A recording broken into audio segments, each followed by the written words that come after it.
2023, not 13. Sorry. Yeah. That's all right. So we are now second year. I got stressed for a second. Yeah, thanks for having me here. I work on something very different than most of you guys. All your proxies, I think, that you used are gone in my world. I work on fossils. So I'm an anthropologist that is crossing into geochemistry. And I want to take you on an hopefully easy to digest journey talking about the diet of our early ancestors. So the central research question we have is like, what was the real paleo diet? I get actually called by many journals that promote vegans or anything. It's like, what is the real paleo diet and how would we live? Because these hominins were, they eat in healthy food, right? Everything is regional, everything is they get plenty of exercise and so on and so forth. But this is actually maybe a little bit biased. So Neanderthals, for example, it's difficult to estimate this for all the species, of course, but Neanderthals are typically dead by the age they reach 30 or 40 years old. So I want to take you on a quick journey and one-on-one on our early ancestors. I can talk about this for hours and hours, but just really quickly so you know which words I'm throwing around, is we have like all these, I don't want to go there yet, but I could. This is our family tree here. I will leave little Homo erectus there already, I guess. This is our family tree here, the last 8 million years. And today we are the only hominin species on this planet. We have great apes, of course, which we split up from like 6 million years, or a little bit around that, during that time. But hominins, we are the only surviving species today, which is really special. In the past, we had many species coexisting in the same habitats at the same time, different habitats, evolving one from the other. There are a lot of fights going on, who is evolving from whom. I don't want to go into that, but the three genera I will talk about are Homo, so that is us today. This is an early Homo, Homo erectus, so already an upwalking. All of these guys are bipedal, but this Homo are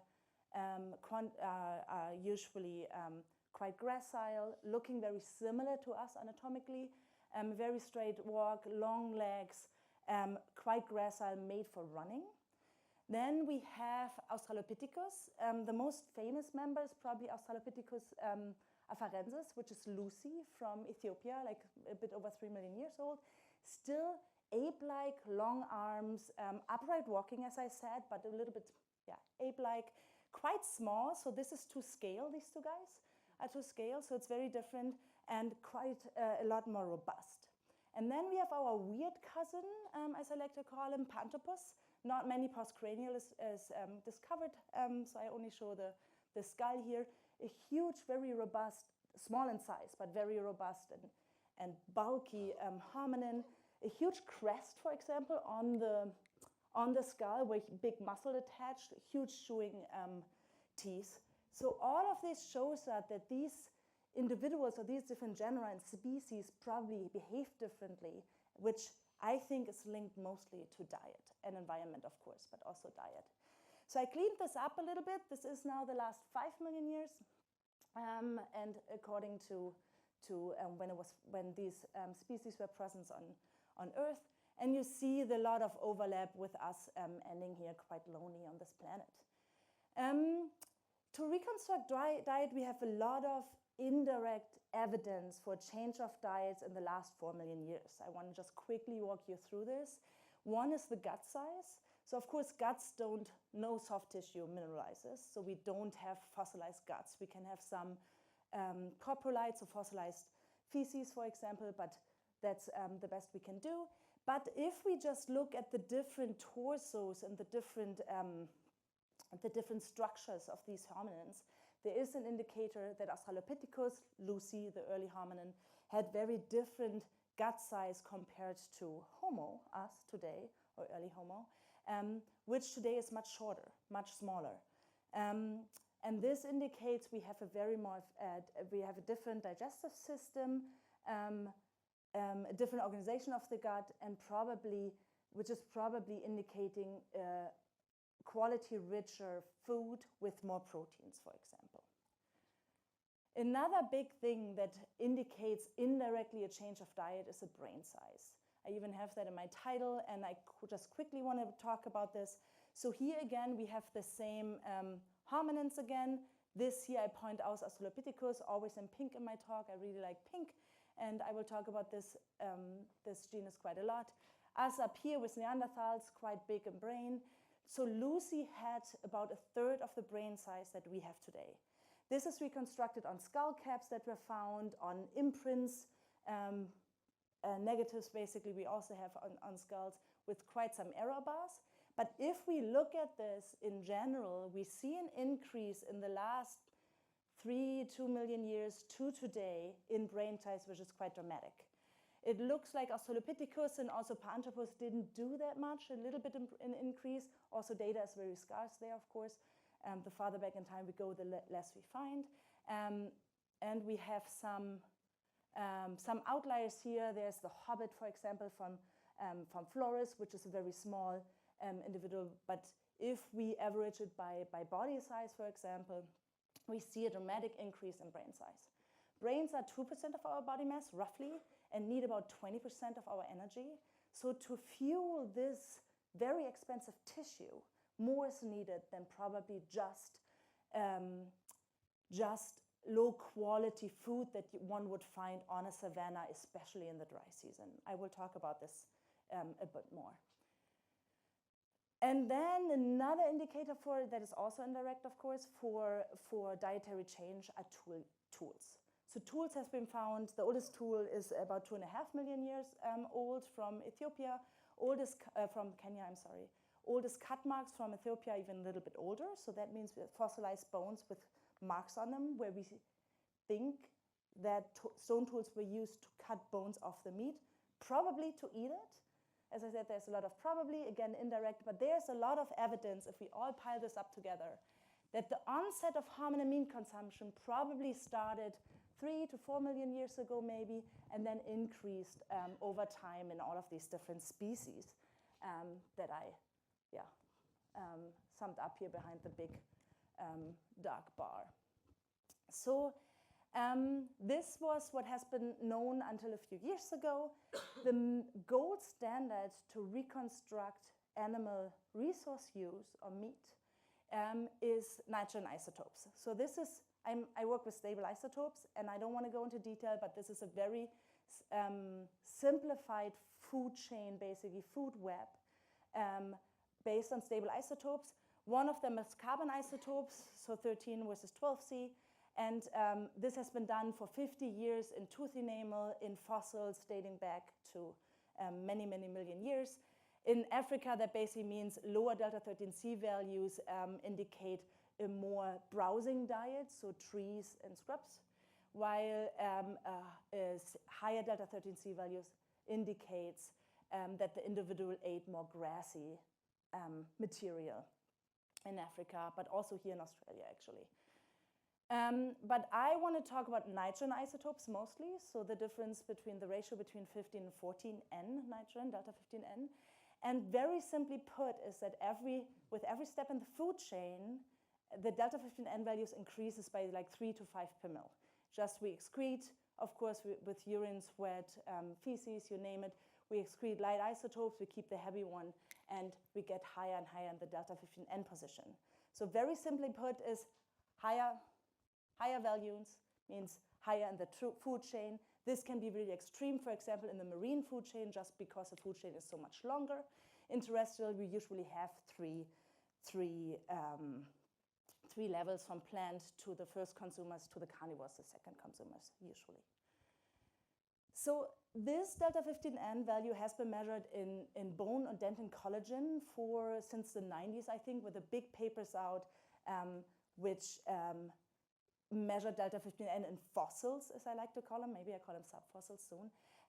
So in material that still contains organics, of course. If we want to measure nitrogen, we need the organic that contains this nitrogen. So if I plot all of this data here, we are there. So organic and collagen degrades quite fast. In arid environment or very tropical environment, it's basically almost gone directly. If we do preserve fossils in a really nice like nice area that is good for preservation.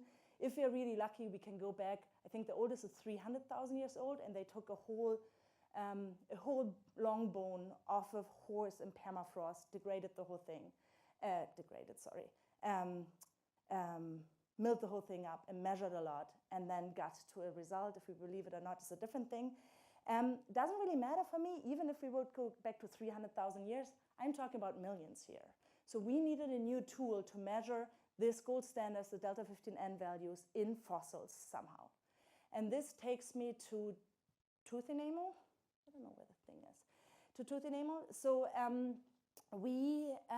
I was at a museum in Frankfurt, in Germany, working on carbon isotopes mostly. As I said, they say something about about the plant consumption. I always had the sentence in my papers like, yeah, but it doesn't tell us anything about trophic behavior or meat consumption, so animal resource use.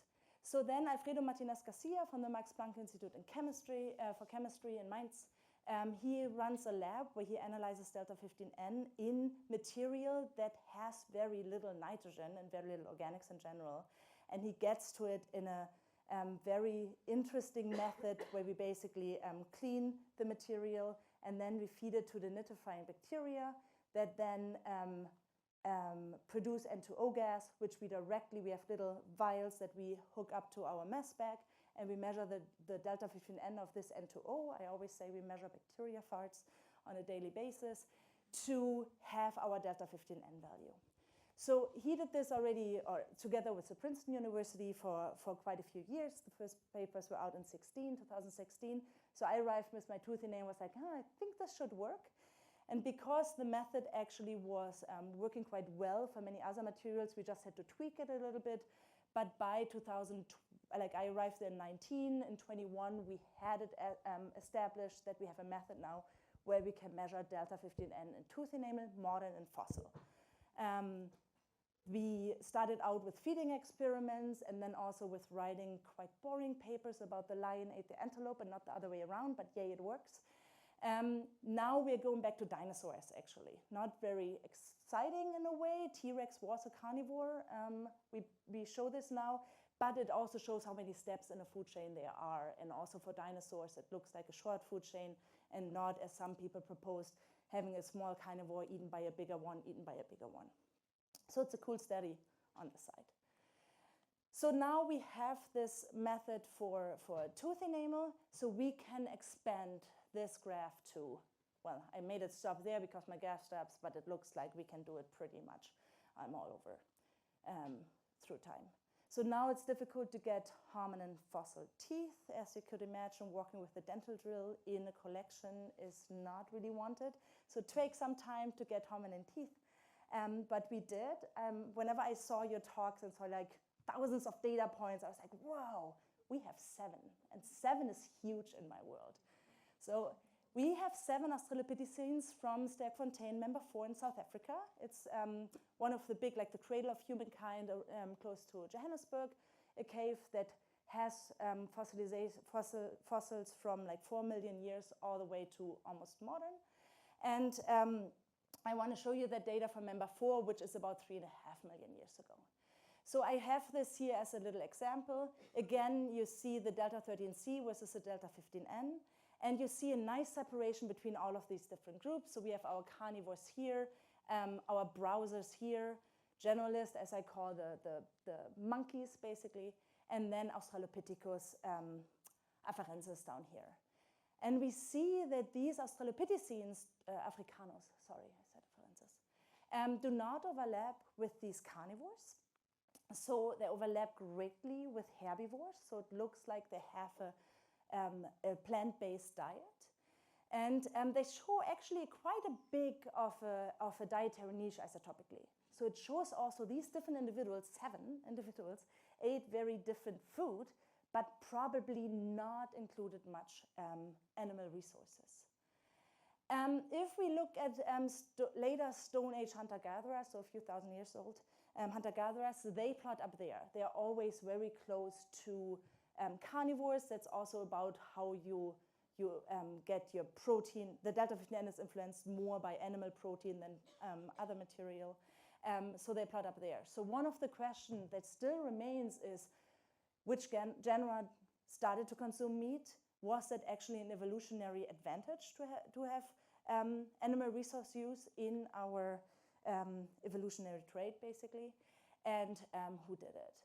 So again, we are really proud, 7 data points here. Just move this up a little bit. There's still a lot to go, of course, with this bulk nitrogen, and you will see in a minute why I call it bulk nitrogen isotopes. But we are trying to fill this gap in the next few years. Now where HFSP really comes into play, so of course I was involved before the project about this, but now we want to take the whole thing a little bit farther and go crazy, as most of us here. We want to now take this bulk organics, this little tiny bit of organic that is mineral bound in this tooth enamel, divide it into different amino acids, and then measure isotopes on separate amino acids. So going from tiny to even more tiny material. And there it's something like, for example, if you have non-essential and essential amino acids, they can behave differently doing in the body, as most of you guys know better than I probably. So differences here can tell us something about, for example, marine diet versus terrestrial diet. Jana Storsbeck started in my group about a year ago, and we are as far as extracting the amino acids and quantify them through in tooth enamel for the first time. And the nice thing here is that these profiles, this quantification, no isotopes yet, all look the same. So it doesn't really matter if you're a carnivore or herbivore, they all look the same. So looking into what we have is quite good. So with these compound-specific isotope analysis, and I hope we can come back next year and in 2 years, who knows, and give another talk, we could answer potentially quite a few questions. Not much has been done in fossils, of course. Nothing has been done in fossils. So we are not really sure which question we can answer, but we target a lot, and some of them are huge. Like, for example, when did cooking start?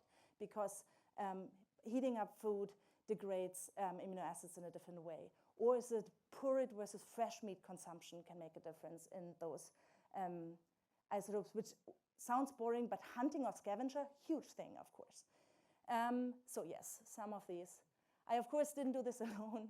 So we're a big group from the US, from Germany, from South Africa, and are starting out and hopefully getting more results soon.